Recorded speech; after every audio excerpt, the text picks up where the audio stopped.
জানো তো লোকে কিন্তু একটা দুটো পায় না, আর আমরা এক ঝুড়ি নিয়ে চলে এসেছি। এগুলো কি হতে পারে?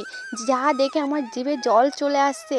আর এগুলো কত বড় বড় আর সুন্দর। আর আমার তো খুবই ভালো লাগে, এর গন্ধটা যা লেভেলের সুন্দর তোমাদের কি বলবো। এগুলো এখন পরিষ্কার করতে নিয়ে যেতে হবে, তারপরে মাটিতে পড়ে থাকা সেগুলো খুঁটে নিলাম। এগুলো দিয়ে কি হবে তার জন্য তোমাদের ভিডিওটা লাস্ট পর্যন্ত দেখতে হবে। এগুলো খোটার পর আমি তো খাওয়াও শুরু করে দিয়েছিলাম, কারণ আর লোভ তো সামলানো যাচ্ছিল না। আর এগুলো দেখো কত আর এর শ্বাস দেখো কতটা। সত্যি কথা বলতে কার কার জিভে জল আসছে অবশ্যই কমেন্টে বল, একদম মিথ্যে কথা বলবে না।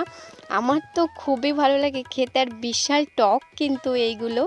আর এগুলো পাড়তে যে কত কষ্ট করতে হয় দেখো, আমার ভাইয়ের কতটা পা কেটে গেছে। এগুলো পাড়তে অনেক কষ্ট করে পাড়তে হয়। এগুলো কিন্তু সব নদীর থেকে নিয়ে এসছে, তার জন্য গায়ে কাদা ছিল বলে পুকুরে নিয়ে গিয়ে একের পর এক ঝুড়ি দিয়ে পরিষ্কার করে দিচ্ছে। এটা হচ্ছে সুন্দরবনের ক্যাপড়া, আর এখন এগুলো রোদে দিয়েছি, যাবে সব বর্ধমান পাটুলিতে। টাটা।